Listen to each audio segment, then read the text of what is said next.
തർക്കം എവിടെയാ? ഒരു തർക്കമില്ല. ഞങ്ങൾ നിയമസഭാ കക്ഷി നാളെ കൂടും. ആ നിയമസഭാ കക്ഷി തീരുമാനമെടുക്കും. ആരാണോ MLA പിന്തുണയ്ക്കുന്നത്, ആരാണോ ഹൈക്കമാൻഡ് പിന്തുണയ്ക്കുന്നത്, ജനങ്ങൾ തിരഞ്ഞെടുത്ത ആരാണോ അത് നിയമസഭാ കക്ഷി കൂടി തീരുമാനിക്കും. ഓരോരുത്തർക്കും അവരുടെ അഭിപ്രായം കാണും. പക്ഷെ അത് തർക്കമാണെന്ന് പറയാൻ പറ്റുമോ? വഴക്കാണെന്ന് പറയാൻ പറ്റുമോ? നമസ്കാരം. UDFന്റെ വൻ വിജയത്തിന് ശേഷം ആരാകും മുഖ്യമന്ത്രി എന്നുള്ള കാര്യത്തിൽ കൊടുമ്പിരി കൊണ്ട ചർച്ചകൾ സോഷ്യൽ മീഡിയയിലടക്കം നടക്കുകയാണ്. ഈ ഒരു സാഹചര്യത്തിൽ ഈ ഒരു ചോദ്യത്തിനുള്ള ഉത്തരം പറയുവാനായി തിരുവനന്തപുരം പ്രസ് ക്ലബ്ബിൽ മീറ്റ് ദ പ്രസ് എന്ന പരിപാടിയിൽ ചാണ്ടി ഉമ്മൻ പ്രതികരിക്കുകയാണ്. ഈ ചോദ്യങ്ങൾക്കുൾപ്പെടെയുള്ള മറുപടി അദ്ദേഹം നൽകുകയാണ്. തർക്കം എവിടെയാ? ഒരു തർക്കമില്ല. ഞങ്ങൾ നിയമസഭാ കക്ഷി നാളെ കൂടും.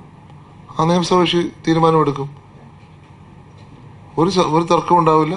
നല്ല രീതിയിൽ നല്ലൊരു മുഖ്യമന്ത്രിയെ ആരാണോ MLA പിന്തുണയ്ക്കുന്നത്, ആരാണോ ഹൈക്കമാൻഡ് പിന്തുണയ്ക്കുന്നത്, ജനങ്ങൾ തിരഞ്ഞെടുത്ത ആരാണോ അത് നിയമസഭാ കക്ഷി കൂടി തീരുമാനിക്കും. അതിനകത്ത് എവിടെ തർക്കം? ഞങ്ങൾക്കാർക്കും തർക്കത്തെക്കുറിച്ച് അറിവില്ല. പക്ഷെ കഴിഞ്ഞ ഒരു മാസമായിട്ട് ഈ ഇലക്ഷന് മുമ്പ് തൊട്ട് മാധ്യമങ്ങളിൽ ഇങ്ങനെ തർക്കം വരുന്നുണ്ട്. ഓരോരുത്തർക്കും അവരുടെ അഭിപ്രായം കാണും. പക്ഷെ അത് തർക്കമാണെന്ന് പറയാൻ പറ്റുമോ? വഴക്കാണെന്ന് പറയാൻ പറ്റുമോ? ഞങ്ങൾക്ക് ഓരോരുത്തർക്കും ഞങ്ങളുടെ അഭിപ്രായമുണ്ട്. അഭിപ്രായം പറയും. അഭിപ്രായത്തിന്റെ സമന്വയം ഉണ്ടാകും. അങ്ങനെയല്ല എല്ലാ പ്രാവശ്യവും. പുതിയ എന്തെങ്കിലും നടക്കുന്നുണ്ടോ? ഒന്നുമില്ല. അപ്പം പണ്ടത്തെയൊക്കെ വെച്ച് നോക്കുമ്പോൾ ഒത്തിരി പ്രശ്നങ്ങൾ കുറഞ്ഞ ഒരു സാഹചര്യമാണ്. ഒരു പ്രശ്നം ഉണ്ടാവത്തില്ല. ഞങ്ങളുടെ മുഖ്യമന്ത്രിയെ, നമ്മുടെ നാടിന്റെ മുഖ്യമന്ത്രിയെ നമുക്ക് കിട്ടും. വളരെ സമർത്ഥമായ രീതിയിൽ അദ്ദേഹം വരുന്ന 5 വർഷവും ഭരിക്കും എന്നുള്ള കാര്യത്തിൽ യാതൊരു സംശയമില്ല. ഈ ഇലക്ഷനുമായി ബന്ധപ്പെട്ട ഒരു കമന്റ് ഞാൻ പറഞ്ഞിട്ട് ബാക്കി അങ്ങോട്ട് പോകാം. ഇലക്ഷൻ കമ്മീഷൻ ഇലക്ഷൻ നടത്തുന്ന വിധം ഒന്നുകൂടെ പരിഷ്കരിച്ചാൽ കൊള്ളാം എന്നുള്ള അഭിപ്രായം എനിക്കുണ്ട്. കാരണം ഇതിനകത്തുള്ള എല്ലാവരെയും ഇൻവോൾവ് ചെയ്യിച്ച് തീരുമാനങ്ങൾ എടുക്കാനും മാറ്റങ്ങളൊക്കെ കൊണ്ടുവരുവാനും സാധിക്കണം. ഞാൻ ഏറ്റവും അവസാനത്തെ ഒരു ഇൻസ്റ്റൻസ് ഉണ്ട്. ഞാൻ അതിലേക്ക് പോകുന്നില്ല. കാരണം പലതരത്തിലുള്ള നിയമങ്ങളും പാലിക്കാതാണ് എൻ്റെ കാര്യത്തിൽ ഞാൻ പറയും. പുതുപ്പള്ളിയുടെ കാര്യത്തിൽ ചില കാര്യങ്ങൾ നടന്നിട്ടുള്ളത്. ഞാൻ സ്പെസിഫിക് ആയിട്ട് പോകുന്നില്ല. അപ്പോൾ ഇച്ചൂടൊന്ന് ആൾക്കാർക്ക് മനസ്സിലാക്കാത്ത രീതിയിൽ കുറച്ചുകൂടെ പീപ്പിൾ ഫ്രണ്ട്ലി ആയും കാൻഡിഡേറ്റ് ഫ്രണ്ട്ലി ആയും കാര്യങ്ങൾ നടത്തണം എന്നുള്ള ഒരു റിക്വസ്റ്റ് ഉണ്ട്. അത് കേരളത്തിന് മാത്രമല്ല, ഇന്ത്യയിലോട്ടേക്ക് അത് കോൺഫിഡൻസിനെ ബാധിക്കുന്ന ഒരു പ്രശ്നമാണ്. അപ്പോൾ കോൺഫിഡൻസ് നിലനിർത്തുവാൻ തീർച്ചയായിട്ടും ഇലക്ഷൻ കമ്മീഷൻ ശ്രമിക്കണം. കാരണം എന്നും ഇന്ത്യയുടെ പേര് നിലനിർത്തിയിട്ടുള്ള സ്ഥാപനമാണ് ഇലക്ഷൻ കമ്മീഷൻ. അപ്പം എവിടെയെങ്കിലും ഒരു വിശ്വാസക്കുറവ് വരുന്നുണ്ടെങ്കിൽ ചിലപ്പോൾ അതൊരു ഉദ്യോഗസ്ഥരുടെ നേതൃത്വത്തിൽ നടക്കുന്ന ഒരു ഒരു പ്രവർത്തനമായതുകൊണ്ടായിരിക്കാം അങ്ങനെ വരുന്നത്.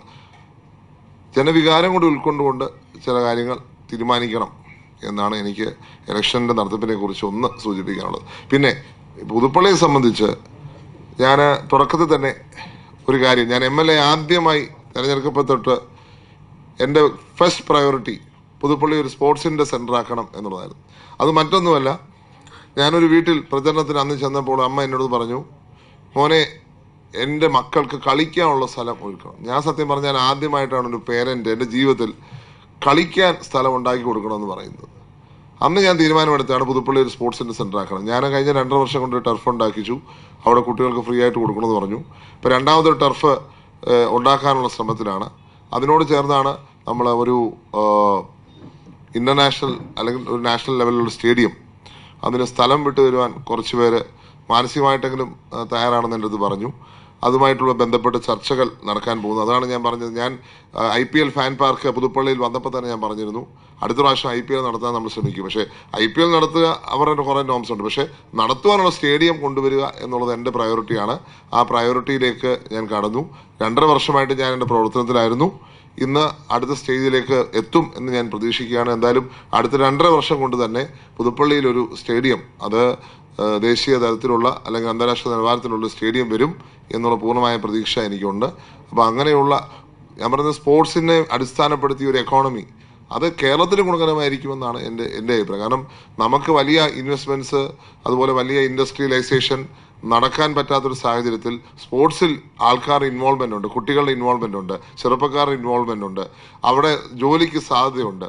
നമ്മളിപ്പം കഴിഞ്ഞ 5 വർഷക്കാലത്തിൽ ഏറ്റവും ഉയർന്നു കേട്ട പേരാണ് മെസ്സിയെ കൊണ്ടുവരിക എന്നുള്ളത്. മെസ്സി വന്നു, പക്ഷേ നമ്മുടെ നാട്ടിലൊഴിച്ച് ബാക്കി എല്ലാ നാട്ടിലും വന്നു പോയി. ഞാൻ പറയുന്നത് നമുക്കിനി നമ്മുടെ നാട്ടിൽ നിന്നൊരു മെസ്സി ഉണ്ടാവണം. ഞാൻ അന്ന് തൊട്ട് പറയുന്നൊരു കാര്യമാണ്, നമ്മുടെ നാട്ടിൽ നിന്ന് മെസ്സി ഉണ്ടാവണം. ആ മെസ്സി വന്ന് പോയപ്പോൾ തന്നെ ഇവിടുന്ന് ഒരു 16-20 കോടി രൂപ കൊണ്ടാണ് അങ്ങോട്ട് പോയിരിക്കുന്നത്. 4 സ്ഥലത്ത് 4 ദിവസം ചെലവഴിച്ചതിനാണ് 20 കോടി അല്ലെങ്കിൽ 30 കോടി. ഇപ്പം അവർക്കുള്ള നേട്ടം അങ്ങനെയാണ്. അപ്പം ഞാൻ പറയുന്നത് നമ്മുടെ നാട്ടിൽ നിന്നൊരു മെസ്സി അല്ലെങ്കിൽ അങ്ങനെ ഒരു പ്രോജക്റ്റ് കൂടി ചെറുപ്പക്കാരെ കൂടുതൽ സ്പോർട്സിലേക്കും നമുക്ക് നയിക്കുവാൻ സാധിക്കുന്ന രീതിയിൽ കൊണ്ടുവരുവാൻ സാധിക്കും. അപ്പോൾ അതുകൊണ്ട് തന്നെ പുതുപ്പള്ളിയിൽ ആ ഒരു പ്രധാനപ്പെട്ട ഒരു അജണ്ട അത് തന്നെയാണ്. 2, ഞാൻ പറഞ്ഞിട്ടുള്ള കാര്യം, ഇവിടെ നമുക്കൊരു IT-യുടെ ഹബ്ബ് കോട്ടയത്തിന് വേണം, അത് പുതുപ്പള്ളിയിൽ വേണം എന്നുള്ളൊരു ആഗ്രഹം ഞാൻ ഇതിനു മുമ്പ് പ്രകടിപ്പിച്ചിട്ടുണ്ട്. ഞാൻ എൻ്റെ ആദ്യത്തെ പ്രസംഗത്തിൽ പറഞ്ഞതും അന്നത്തെ ഗവൺമെൻറ്റിനോട് പറഞ്ഞത്, ഞാൻ സ്ഥലം വിട്ടുതരാം, ഞങ്ങൾക്കൊരു IT ഹബ്ബ് വേണം. കാരണം ലോകത്തിൽ തന്നെ ഏറ്റവും ശമ്പളം മേടിക്കുന്ന ഒരു മലയാളി ശ്രീ തോമസ് കുര്യൻ, പാമ്പാടിക്കാരനാണ്, പുതുപ്പള്ളിയിൽ നിന്നാണ്. അദ്ദേഹം പോയി അമേരിക്കയിൽ പോയി ഒത്തിരി നാൾ അവിടെ പ്രവർത്തിച്ചു, വലിയ ഉയർന്ന നില നിൽക്കുന്നു. ഗൂഗിൾ ക്ലൗഡിൻ്റെ CEO ആണെന്നാണ് ഞാൻ മനസ്സിലാക്കുന്നത്. അദ്ദേഹത്തിൻ്റെ സഹോദരനും അതുപോലെ തന്നെ ഒരു IT കമ്പനിയുടെ ആളാണ്. പക്ഷേ അദ്ദേഹം ഇൻവെസ്റ്റ്മെന്റ് കൊണ്ടുവന്നപ്പോൾ 1,50,000 കോടിയുടെ ഇൻവെസ്റ്റ്മെന്റ് കൊണ്ടുവന്നപ്പോൾ ആന്ധ്രയ്ക്കാണ് കൊണ്ടുവന്നത്. അപ്പം ഞാൻ പറയുന്നത്, നമുക്ക് നമ്മുടെ നാട്ടിൽ തന്നെ അതിനുള്ള സാഹചര്യം ഒരുക്കിയില്ലെങ്കിൽ പിന്നെ നമ്മുടെ ചെറുപ്പക്കാരൊക്കെ ഇവിടെ നമ്മൾ പഠിപ്പിച്ച് വിടുന്നതിന് അർത്ഥം എന്താ? അതുകൊണ്ട് നമുക്ക് ഇവിടെ ജീവിക്കുവാൻ, എന്നും വിദേശത്ത് പോയി നമുക്ക് ജീവിക്കാൻ പറ്റുമോ? അതുകൊണ്ട് നമ്മുടെ നാട്ടിൽ തന്നെ തലയുയർത്തി ജീവിക്കുവാനുള്ള IT രംഗത്ത് സാഹചര്യം ഒരുക്കുവാൻ ഒരു IT ഹബ്ബാണ് രണ്ടാമത്തെ പ്രയോറിറ്റി.